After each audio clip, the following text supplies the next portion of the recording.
Hi there, Maureen here, founder of the Mindsight Academy, neuro coach to executives, leaders, entrepreneurs, and a neuro leadership trainer using insights from neuroscience to help you deliver results by learning to work smarter, be in control of your brain, manage yours and other people's emotions, change behaviors, flourish, and exceed expectations.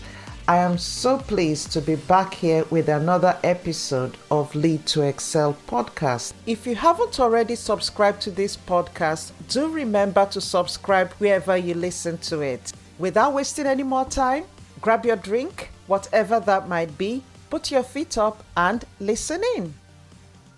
So the big question is, are you a prisoner of your own ambition?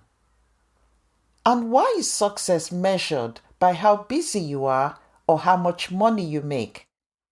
But the true question then is, what is ambition? Ambition is a strong desire to do or achieve something. But it's also worth remembering that success is not extrinsic. Success can only truly occur internally because it's based on emotion. Many ambitious people are working really hard without becoming as successful as they could be, and they're sacrificing much more of their fulfillment in life than they actually need to. And the question is this you? Pursuing prestige and success for the wrong reasons can be called misplaced ambition and an obsession with money. These are traps many people fall into, and it has ruined people's personal and professional lives. I find that people blame their dissatisfaction at work on their company or the manager, and this can be true, but in a lot of cases, there's actually more to it. And you know where you find yourself, or you've probably heard someone saying, "I'm working harder than I ever have, and I don't feel valued at work, and I'm not sure if it's even worth it anymore." These thoughts have probably crossed your own mind recently, or like I said, maybe someone you know. Many people are feeling fed up, burnt out, and unhappy at work due to the unrelenting pressure and stress, the constant changes, the inequity that you experience at work.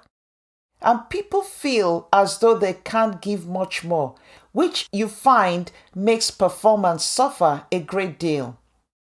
Many are worried how the new hybrid model of working will affect them as employees, while leaders and executives are worried about how it will impact engagement and performance.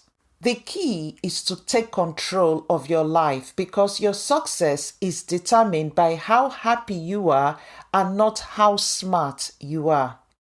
According to Anne McKee, author of How to Be Happy at Work, the real reason we feel trapped is dependent on how we view our work, our understanding of work, our choices, and what drives our actions, and what we do and what we don't do. She says that as long as we are running away from something outside ourselves, we will not find happiness. This was music to my ears because it's exactly what I teach people in my Emotional Intelligence for Leadership training program. The truth is that many organizations are not set up to provide meaning, fulfillment, and psychological safety for employees, and this is why developing high emotional intelligence as a leader and manager and executive is extremely important. Happiness is a choice, and we'll start on that basis as we go through this podcast. Happiness is a choice. Don't get trapped into a destructive and limiting thought pattern that will keep you unfulfilled in your job or business. You have much more control of your work than you credit yourself with. Should we even expect to be fulfilled and happy at work is a question I hear many people ask. The answer is yes, definitely. You deserve to be happy and fulfilled at work. Happiness and fulfillment are more important than ever in today's workplace, and it actually increases work effectiveness massively. Why are you doing what you do? Is it because you believe it's expected of you by society, by parents? Many measure their success by how much they have. This leads to many people becoming addicted and obsessed with making money, resulting in having to stay in a job to make more money but are extremely miserable. You know, that new promotion, that new contract. But I come back to that question. How do you measure success? This thought pattern comes from a place of low self-esteem and insecurity. If you don't see the worth in yourself, then money, how people perceive you, how people like you become your measure of success. Ambition is great until it becomes an obsession to succeed at any cost. Are you the person that even on achieving a goal won't celebrate, and you don't even stop to appreciate those that helped you along the way? Instead, you have your eyes immediately on the next goal. It's also worth looking at your ambitions from an objective standpoint. Are they really your own? I would love to know what you think about ambition. So if you put comments at the bottom, that would be awesome. Do you think you have to sacrifice a lot in life in order to fulfill your ambitions? Or should you have a balance between your ambitions and doing what lights you up? And back to the question, is that really even possible? So I would love to hear from you. And in conclusion, I would say that your life is a reflection of you. If you want to change your life, you have to change yourself. Have you ever worked with someone whose ambition was focused solely on their own goals? You notice that everything for them is a win-lose competition. To break free of these traps, you first have to accept that you deserve happiness at work. Then you can use your emotional intelligence, particularly emotional self-awareness, self-control, and organizational awareness, to enable you understand which trap has ensnared you. Then actively seek meaning and purpose in your daily activities. Foster hope in yourself and others, and build relationships that last, that will be sustained.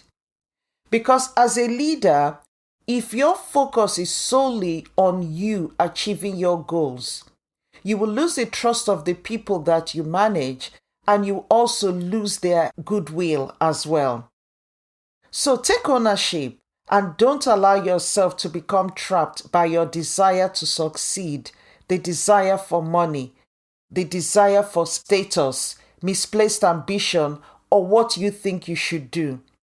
Learn how to examine your needs and desires, your motivation, your hopes and your dreams, then compare what you really want with what you've been told you should do.